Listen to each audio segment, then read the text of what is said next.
warahmatullahi wabarakatuh. Waalaikumsalam. Waalaikumsalam warahmatullahi wabarakatuh. Bapak Ibu yang berbahagia yang selalu dirahmati Allah Subhanahu wa taala. Terima kasih atas kehadirannya pada pagi hari ini. Kita pada sesi kedua Pra World BD kita mengadakan kegiatan ingin berbagi informasi, berbagi cerita dari kawan-kawan yang sudah mempunyai banyak cerita tentunya. Pada kesempatan kali ini kita berharap Ibu Wibong. Ini namanya juga kelihatannya saya pernah dulu ketemu di kampus nih Ibu Wibong ini. Sama-sama di kampus kelihatannya. Tetanggaan. Juga Pak Wandi nanti yang dari Rangkas Bitung ya, dari Lebak, mudah-mudahan nanti bisa berbagi cerita. Siap. Kurang lebih waktu kita hanya 1 jam, mudah-mudahan kita bisa menggali banyak informasi dan kita bisa mempunyai frame-frame yang lain selama ini kita miliki terkait dengan kegiatan-kegiatan yang kita lakukan di lapangan. Baik, terima kasih. Saya persilakan Ibu Eli untuk membuka atau memberikan sambutan. Maka Bu. Ya, terima kasih Kang Didik. Assalamualaikum warahmatullahi wabarakatuh. Waalaikumsalam warahmatullahi wabarakatuh. Salam sejahtera bagi kita semua. Selamat pagi Ibu dan Bapak sekalian. Salam kenal bagi semua. Perkenalkan saya Eli Rosmaria yang kebetulan oleh Pak Rektor dipercayai untuk mengemban sebagai Wakil Rektor 3 Bidang Kerjasama LPPM serta Kemahasiswaan. Insya Allah dengan kegiatan hari ini bisa menambah wawasan saya nih sebagai orang awam yang belum kenal dengan slow food tadi. Jadi tertarik juga nih Ibu Wibong ya untuk mencoba. Terima kasih juga nih terutama untuk pembicara kita pagi hari ini ada Ibu Wibong Widiarti dari Slow Food Community serta Kang Wandi Asagid dari Komunitas Madu Lebak.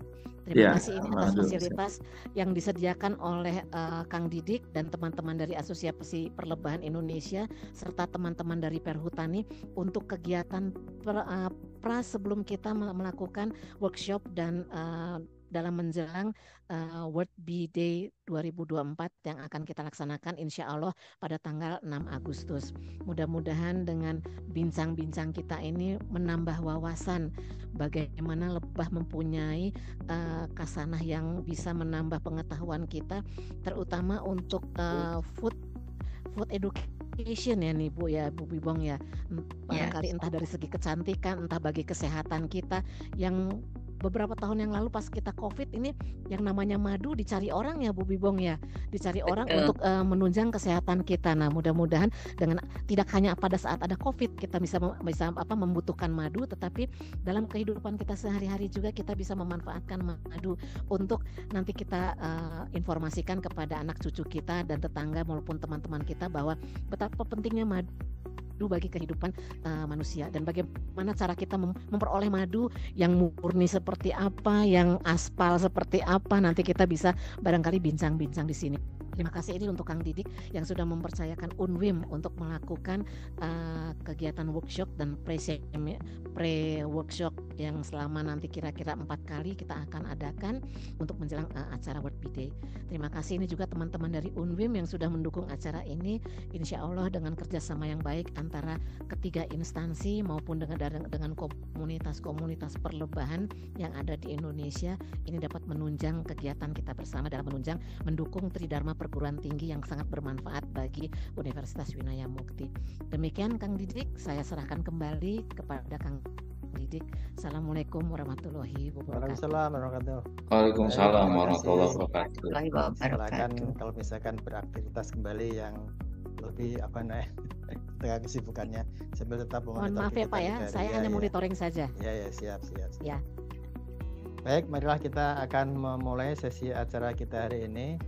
Kita ingin bercerita, bersharing tentang slow bee. Ini Ibu Wibong, Pak Wandi nanti silahkan aja berbagi waktu kira-kira kalau ada misalkan perlu eviden di lapangan Pak Wandi bisa langsung silakan aja nanti kita setelah itu kita saling bertukar kalau ada hal yang menarik untuk ditanyakan atau kita dalami lagi informasi terkait kegiatan yang kita dilakukan sebagai inspirasi kita bisa untuk berkolaborasi lebih di masa depan. Terima kasih. Kami persilakan Ibu Wibong. Oke, terima kasih banyak atas waktunya. Assalamualaikum warahmatullahi wabarakatuh. Waalaikumsalam. Salam Warahmatullahi wabarakatuh. salam sejahtera buat kita semua. Salam kenal buat teman-teman yang sudah hadir dan Bapak Ibu sekalian dari Universitas Bina Mukti, dari AP Indonesia maupun dari teman-teman dari komunitas. Nah, perkenalan saya dengan Pak Didi waktu itu ada acara di Parara, terus kemudian, wah ini adalah sesuatu yang unik yang sebenarnya bisa kita lakukan. Apakah kita sebagai orang yang tinggal di daerah urban, ataupun juga menurut saya ada hal penting, terutama untuk kita teman-teman yang bergerak di pertanian organik, karena fungsi dari lebah itu sendiri sangat membantu kami. Dan pada hari ini juga saya mengundang Mas Wandi. Mas Wandi, dengan saya kita sudah sejak tahun berapa ya? 2016. Iya, 14 ya? Atau berapa lupa saya sekitar sebelumnya dari 2013. Dari 2013 secara tidak langsung saya berkenalan dengan Kang Wandi. Itu adalah waktu itu saya sedang membuat film dokumenter tentang pangan lokal. Sebelumnya perkenalkan saya Bibong Widiarti, saya dari Slow Food Urban Jakarta. Kemudian juga saya secara tidak langsung sebagai untuk koordinator dari teman-teman Slow Food yang ada di Indonesia. Saya bergabung di Slow Food sudah cukup lama sekali, mulai tahun 98. Waktu itu belum banyak interaksi kita lewat internet. Kemudian kami berkembang di Jakarta, Jogja, terus kemudian ke Kalimantan, dan juga tentu dengan Mas Wandi di daerah Banten. Nah, saya sedikit akan share screen tentang slow food. Nah, ini slow food itu adalah bagian dari gerakan internasional movement yang dilakukan secara voluntary dari slow food, dan kita bisa akses dari web mereka slowfood.org. Nah, pada hari ini ada hal yang menarik sebenarnya pada saat kita bicara tentang slow food. Jadi di beberapa pertemuan internasional yang lalu, karena slow food selalu ada kegiatan tiap 2 tahun sekali, kita sangat aktif sebenarnya dengan kegiatan dari Slow Bee ini. Nah, mungkin saya hari ini agak sharing aja sekilas tentang slow food itu apa, kemudian apa saja yang sudah kita lakukan dan tantangan serta rencana yang bisa dilakukan bersama. Untuk kita bagaimana kita bisa kolaborasi antar praktisi, juga mungkin saintis yang ada di universitas, juga dengan masyarakat yang ada di sekitar kita. Nah, mungkin Bapak dan Ibu sekalian sudah mengetahui tentang slow food. Jadi slow food itu adalah movement yang didirikan oleh Bapak Carlo Petrini di Italia. Dan movement ini punya 3 value atau 3 pilar yang biasa kita kenal dengan good, clean, dan fair. Nah, beberapa hal ini tentunya berhubungan dengan apa sih yang dimaksud dengan good. Good itu adalah sesuatu yang baik ya. Mungkin kalau kita yang Muslim kita bisa katakan good itu adalah toiban ya. Jadi halal toiban sebenarnya sepertinya bersinggungan mungkin secara tidak langsung. Nah, good itu dalam arti makanan yang bisa kita konsumsi, punya nilai yang baik secara nutrisi, nilai yang baik secara lingkungan, punya nilai yang baik juga untuk kesehatan kita tentunya secara langsung maupun tidak langsung, apalagi saat ini berhubungan dengan perubahan iklim. Kemudian yang kedua adalah clean. Oh sorry, saya nulisnya clear di sini. Clean. Clean dalam arti bersih. Jadi pada saat kita memproduksi pangan tersebut diproduksi dengan cara yang baik.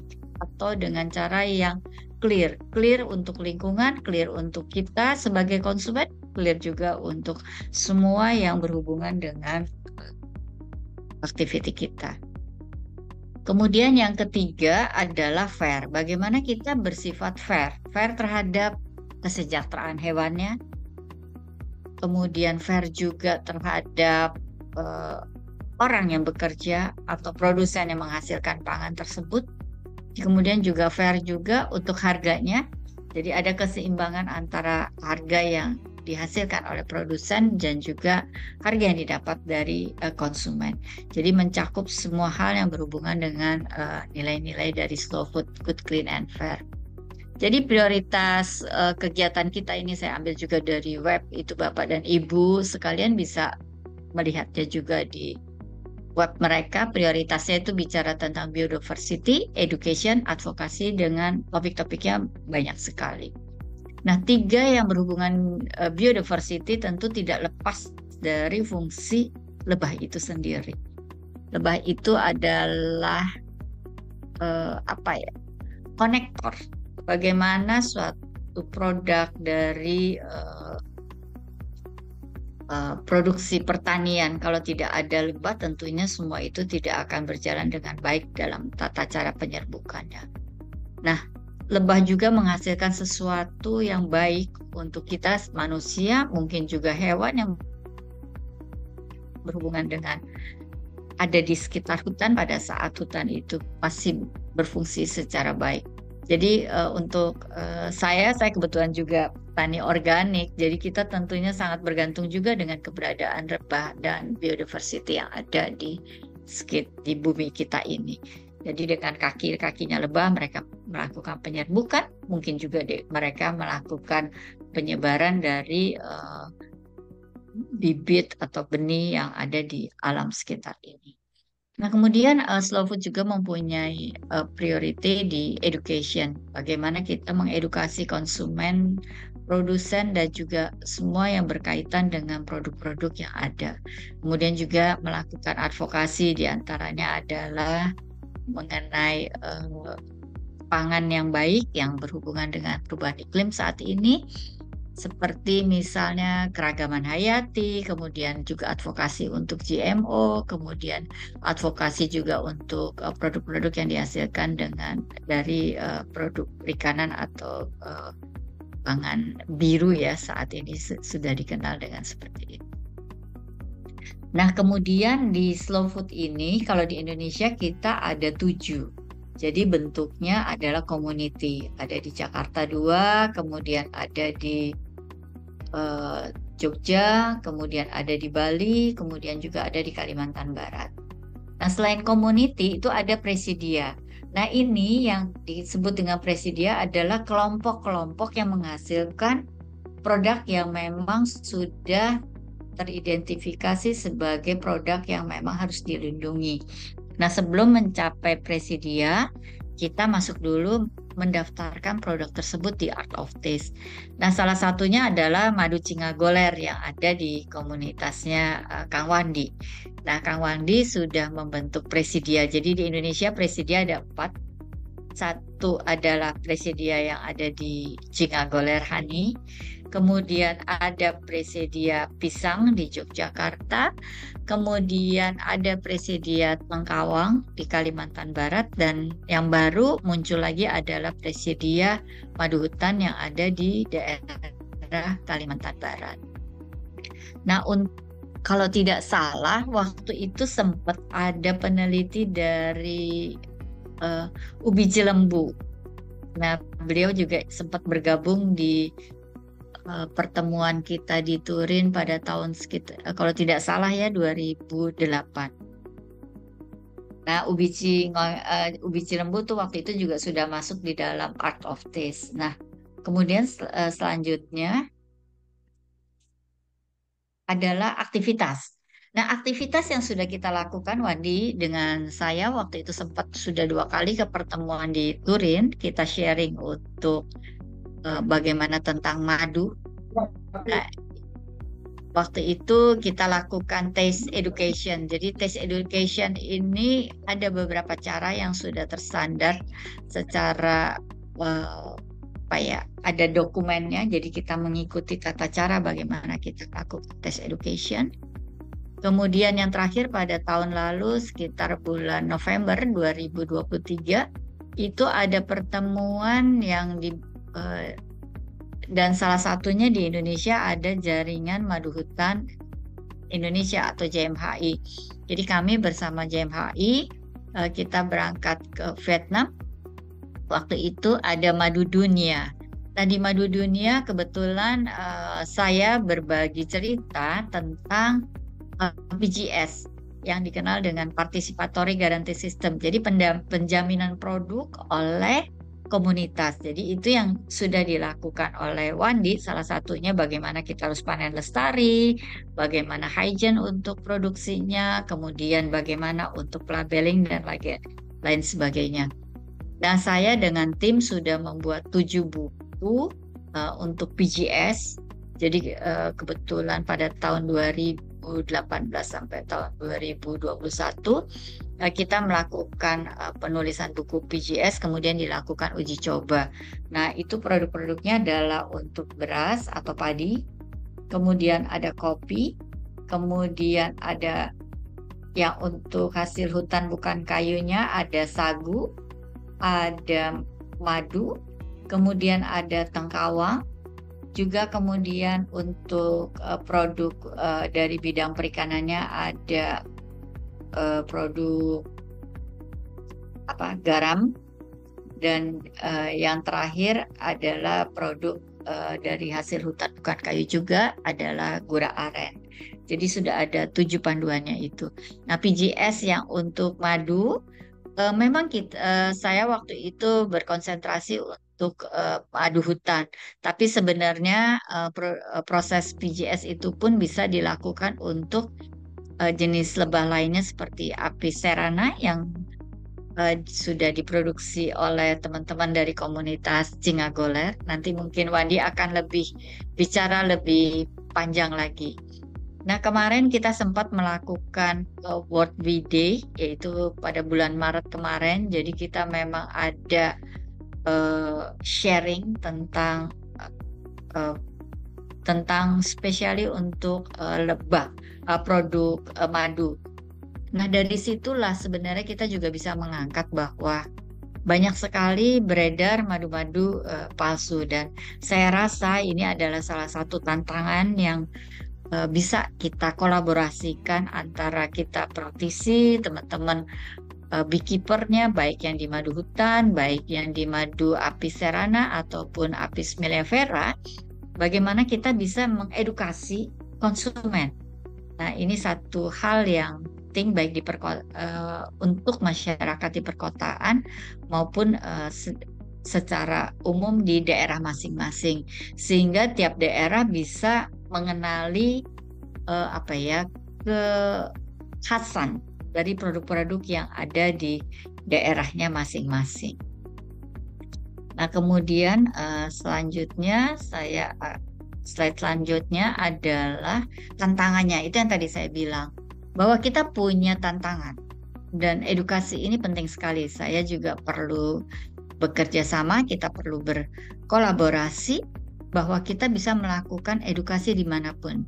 Saya juga tertarik dengan cerita Pak Didi bahwa sudah ada loh untuk di daerah urban. Jadi kalau kita yang tinggal di daerah urban perkotaan, ternyata kita juga bisa memelihara madu. Saya juga pernah sempat melihat waktu saya ke UI, nah itu juga ada tuh yang memelihara madu. Jadi mungkin madu-madu sting dari lebah yang tidak bersungut, ataupun mungkin madu dari Apis cerana atau mungkin mellifera yang di daerah perkotaan yang tentunya banyak sumber pakan untuk mereka. Dan ini salah satu hal yang perlu kita edukasi juga di masyarakat. Nah, kemudian hal kedua, tantangannya adalah sharing pengalaman dari pegiat dari beekeeper maupun dari teman-teman saintis. Nah, dari teman-teman saintis tentunya ini hal yang perlu kita kita kasih tanda bold bahwa ini penting. Jadi pada saat kita pertemuan madu dunia 2023 kemarin, saya melihat bahwa kita pun sebagai petani, kita pun sebagai beekeeper bisa melakukan pelatihan mandiri. Bagaimana kita juga beekeeper dikasih pendidikan, pengetahuan bahwa ada lebah dengan posisi sungut terbuka seperti ini, kalau ditemukan di dalam koloninya, ternyata sudah ada kontaminasi pestisida dari sumber pakannya. Jadi itu juga salah satu hal penting yang perlu kita sharing kepada teman-teman. Dan kemudian juga bagaimana keragaman dari sumber pakannya itu bisa menjadi sumber penelitian. Yang tentunya Indonesia dengan keragaman biodiversity-nya ini pasti banyak sekali hal yang bisa kita lakukan. Terutama misalnya dari sisi kandungan kandungan dari nutrisi dari masing-masing madu. Warnanya pun itu sangat bervariasi. Saya sebenarnya mencari foto pada waktu pertama kali kita ada slow bee. Nah, itu bagaimana kita masing-masing dari setiap delegasi membawa contoh madu. Jadi kira-kira masing-masing satu jar seperti ini full, kemudian disusun dan ternyata warnanya cantik sekali dari warna yang muda sampai warna yang agak gelap. Jadi pas kita saat melakukan tes education kita bisa lihat nih pembanding madu dari seluruh dunia. Kebetulan fotonya nggak sempat ketemu, jadi maaf saya tidak bisa tampilkan di sini. Kemudian tes education ini juga bagaimana kita mengajarkan kepada konsumen, karena diri kita sendiri masing-masing dari kita adalah konsumen, untuk mendapatkan madu yang asli itu yang seperti apa. Jadi konsumen secara tidak langsung bisa mengedukasi dirinya sendiri, dan pada saat mereka menentukan pilihan untuk membeli madu atau produk yang dihubungkan dengan madu, itu mereka bisa mendapatkan yang asli. Jadi sesuai dengan jumlah yang mereka keluarkan, tentunya mereka mengharapkan madu yang asli yang bisa didapatkan. Kemudian edukasi yang berikutnya adalah bagaimana cara mengolah makanan yang berhubungan dengan madu. Hal-hal apa saja yang boleh dan tidak diperbolehkan, do dan don'ts-nya pada saat kita membuat makanan yang diperkaya dengan madu misalnya seperti itu. Jadi contohnya, madu itu tidak boleh dipanaskan atau dimasak dengan air mendidih dan lain sebagainya. Ini hal-hal sepele yang kadang-kadang konsumen tidak aware dengan hal tersebut. Kemudian bicara tentang nutrisinya, tentu juga kami membutuhkan semua dari sisi saintis maupun juga pengalaman dari teman-teman di praktisi. Nah, yang berikutnya adalah saya berpikir bahwa kita tidak harus banyak bicara saja, tetapi alangkah baiknya kita langsung do dalam keseharian kita, dari bahkan dari seluruh aspek apapun kompetensi yang kita miliki. Yuk kita sama-sama saling kolaborasi dan kita melakukan kerjasama. Hal ini sebenarnya juga yang dilakukan oleh para lebah ya. Lebah mungkin punya kompetensi, lebah pekerja, ratu dan lain sebagainya punya kompetensi masing-masing, punya hak dan kewajibannya masing-masing, tapi mereka bersama-sama akhirnya menghasilkan madu yang kaya nutrisi dengan keanekaragamannya dan pasti sangat berguna bagi manusia dan tentunya seluruh kehidupan kita di dunia ini. Nah, terima kasih. Saya rasa cukup ringkas. Saya akan berbagi waktu juga dengan Wandi yang akan cerita banyak tentang apa yang dilakukan oleh komunitasnya sehingga anak-anak muda sekarang juga tertarik menjadi beekeeper dan lain sebagainya. Nah, ini kami bergabung di Slow Food Community, Food Education di Urban Jakarta. Email saya ada di slowfood slow.jakarta@gmail.com. Mudah-mudahan apa yang saya sampaikan ringkas seperti ini kita bisa lebih banyak untuk saling diskusi. Terima kasih, disyukuri atas waktu yang telah diberikan kepada kami berdua. Nanti silakan saya kembalikan lagi ke Pak Didi untuk melanjutkan dengan sharing dari Terima Pak kasih. Terima kasih Bu Ibu. Luar biasa. Sebelum berpindah ke Pak Wandi, ini ada beberapa yang saya tanyakan Bu. Ya. Mungkin kalau lihat slow food ada gambarnya siput. Ini filosofinya bagaimana Bu ya? Oh iya, slow food itu gambarnya siput itu kan tenang, pelan-pelan, makanya dikasih nama slow. Tapi bukan makanan yang lama dimasaknya. Jadi kan padahal itu slow food tuh makanan yang yang lama dimasaknya ya. Jadi sebenarnya pada saat awal pendiriannya Carlo Petrini itu berpikir bahwa salah satu yang akan menjadi dasar dari movement ini adalah kita kontranya dari fast food, juga kontranya dari fast life. Jadi semuanya kita kembalikan lagi. Jadi setelah berpuluh-puluh tahun sebenarnya ini terbukti dalam arti dengan kemajuan teknologi sedemikian rupa kita udah meninggalkan hal-hal yang sebenarnya merupakan kekayaan yang sangat berharga, yaitu adalah local wisdom kita. Jadi akhirnya lambang ini dipakai untuk slow food dengan banyak activity yang tadi saya sudah ceritakan di awal tadi dengan 3 pilarnya good, clean, and fair. Nah, itu hal yang penting menjadi landasan dari movement dari slow food ini sendiri. Mudah-mudahan ini bisa menjawab. Jadi kalau diartikan dalam bahasa Indonesia, slow food itu adalah makanan yang bisa diketahui asal-usulnya. Jadi kalau zaman dulu nenek moyang kita makan, mungkin madunya dari mana? Dari madu Cingagoler. Nah, Cingagoler itu di mana? Nah, itu yang sebenarnya sesuatu produk yang harus kita tahu asal-usulnya. Kalau sekarang kita makan fast food, kita nggak tahu ayamnya dari mana, mungkin bahkan juga rotinya dari gandumnya dari mana. Tapi kalau kita makan makanan tradisional, contohnya misalnya kalau dari Betawi apa ya, getuk yang kotak-kotak itu apa warna? Balok ya. Kita tahu persis kue balok. Nah, kita tahu persis makanannya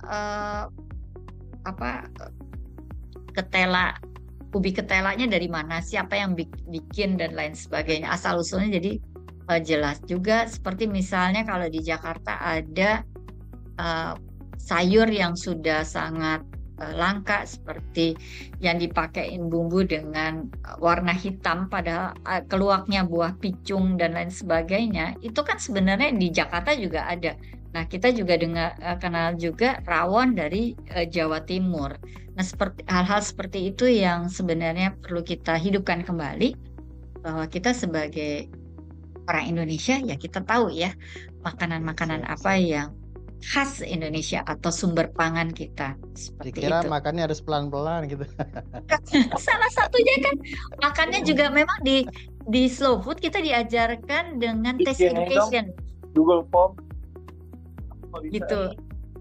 Jadi dengan taste education itu semuanya kita bisa tertelusur. Kalau madu kemarin taste education untuk madu kan, bagaimana kita tahu aromanya dulu, kemudian rasanya, kita tahu rasa awalnya, kemudian rasa akhirnya. Nah, di slow food kita memang menekankan edukasi tentang taste education. Kalau sekarang orang cuma taunya gurih.